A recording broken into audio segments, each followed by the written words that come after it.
Jack Evans, thanks for joining us. Thanks for having me. People who've known you for a long time say you've always wanted to be mayor of this city. Why would you tell voters you want to be mayor? Well, I want to be mayor because, as you know, I've been on the council 23 years now, been in the city over 35 years, and we've seen a remarkable turnaround in this city. When I came on the council back in 1991, the city was really in trouble. Our finances were really a wreck. Our downtown largely deserted. Economic development had come to a halt. Our bond rating had fallen. People were leaving the city. We were really in a situation analogous to where Detroit is today. And over the course of time, we've really rebuilt our city, revitalized it. Today, we're one of the most dynamic cities in America today. And I want to be mayor because only in the mayor's job do I believe I can address some of the issues that are still outstanding in our city. And secondly, to bring the prosperity that our city is now enjoying to people all across the city. And again, as the council member, I've had a great run. But only as mayor do I believe I can accomplish for our city what needs to be done.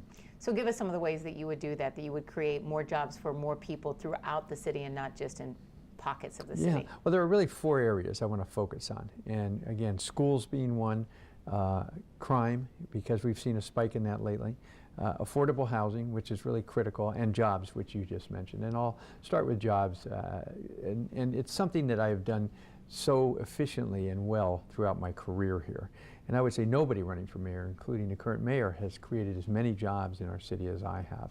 You start with some of the big projects I worked on, like the Convention Center and the MCI Center, which is now the Verizon Center, and the baseball stadium. All created construction and working jobs. And the best example I can give you right now is the Convention Center Hotel. That is a deal I put together. And in doing that, part of the deal was that 51% of all the jobs in the new hotel must be district residents, about 600 jobs. And so when that hotel opens up in May, we will have, because we've been training, we had about 2,000 applications, training hundreds of our residents for jobs from entry level up. And I mention entry level because there's a lot of residents of our city who need entry level jobs, who are can't find those jobs in our city.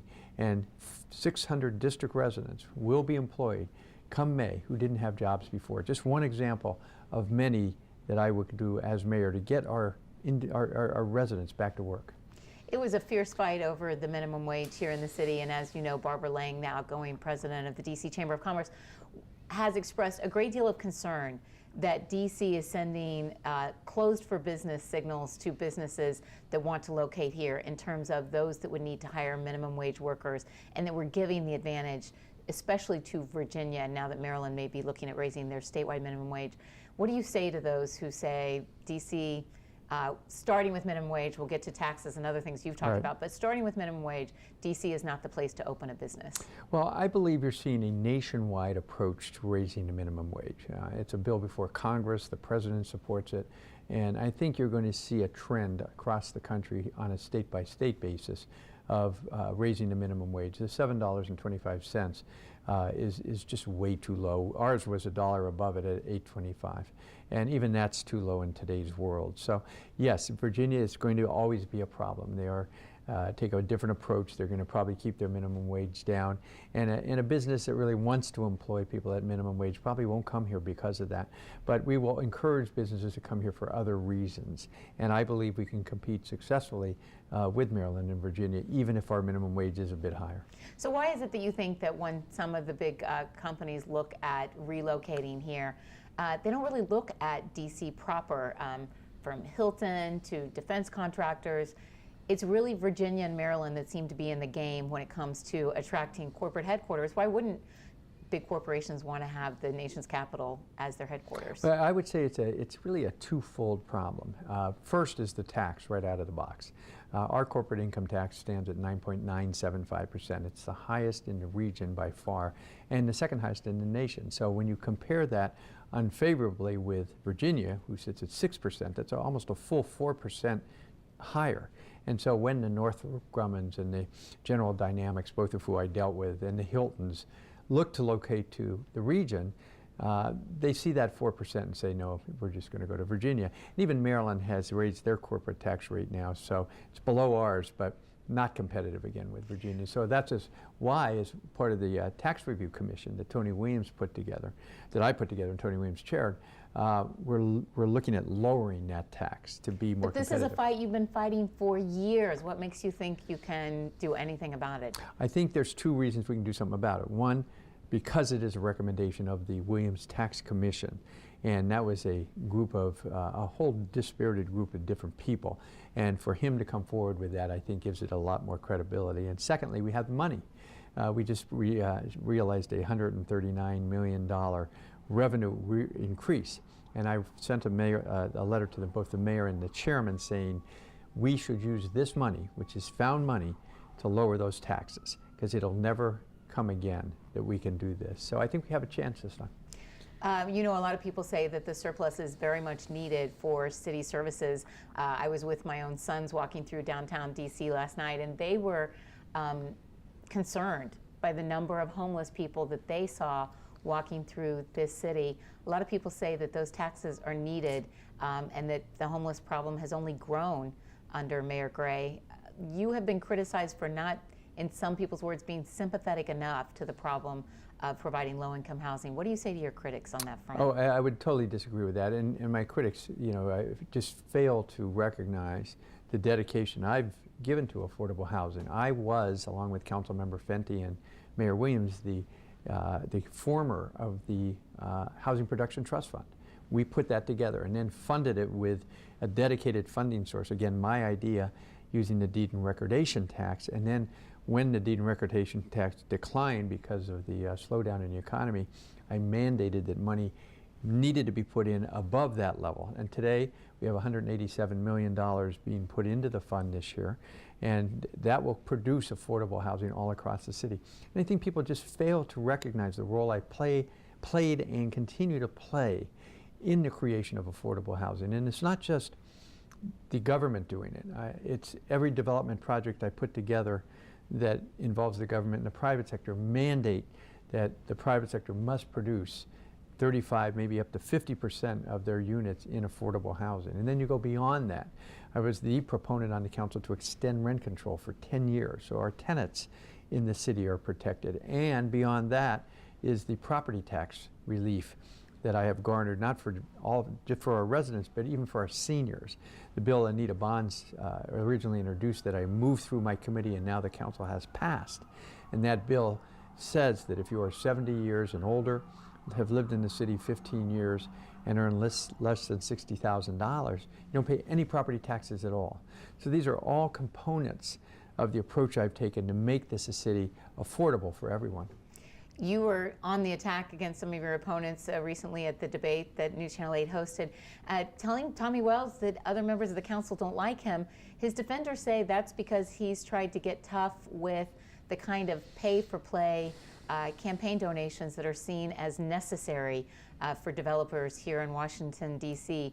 Why criticize Tommy Wells for trying to clean up Washington politics? Well, it wasn't directed at his ethics approach to things. It was directed at his sanctimonious approach. And as I pointed out— Aren't they one and the same? No, and I pointed out in that debate, the reason Tommy got that mantra of St. Tommy was because Kwame Brown, as chairman, took away Tommy's committee because I don't know what the reasons were, and no one rose to Tommy's defense because Tommy has always been a difficult person on the council to deal with, and not because of his, again, ethics things, just because he's difficult to deal with.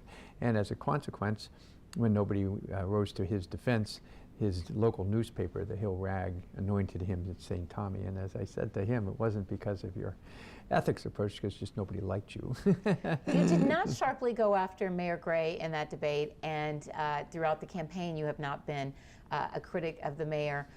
Some people say, why run for mayor if it's not to try and do better than the person who's got the job currently? Well, I think it's obvious why I want to be mayor instead of Mayor Gray, and it's because of the federal investigation that hangs over Mayor Gray's head and now has gotten even worse. The problem the mayor has now is not that he's not doing a good job, he's doing fine. And he and I have worked together for almost 25 years now. And when he was chairman of the council, I was vice chair. I don't think we ever lost a vote. Our approach to things are very similar. Our financial approach, our economic development approach, affordable housing, are the only two who give realistic answers at these debates, much to the chagrin of the people who are hooping and hollering and carrying on. And I think that's important. But the difference between the two of us clearly is this federal investigation. And I think the mayor, were he to win this primary, is going to get indicted at some point, and we are going to have a trial, and it's going to be a spectacle. And what I continue to say is the reason I would not support the mayor for mayor is because of that, because we are starting to lose all of the goodwill and the image changing that we had done during the Tony Williams era, where we changed the image of the city from that image of the Marion Barry era of, people who don't know what they're doing and being corrupt.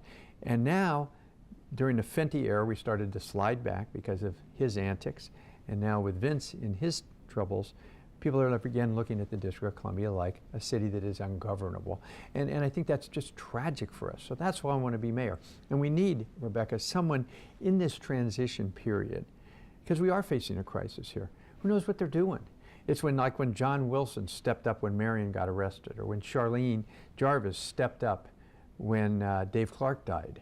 And I'm willing to step up now when Vince is in trouble, guide us through this difficult time, but with the wherewithal and the knowledge of how to run the city. And neither Tommy or Muriel have that. I think their election would only take a chaotic situation and make it worse. How do you rate your chances? I think they're good. Again, we have less than 2 weeks left, and it's a fluid situation to say the least. I mean, the events of last week can only predict what could happen next week if the mayor were indicted. Now the council member Barry, mayor for life, is endorsing Vince. Is that a good thing? Is it a bad thing? Is it going to galvanize the population? Can we get the big turnout coming out to support me? Will people leave Vince and support me? So all those are questions we don't know the answers to.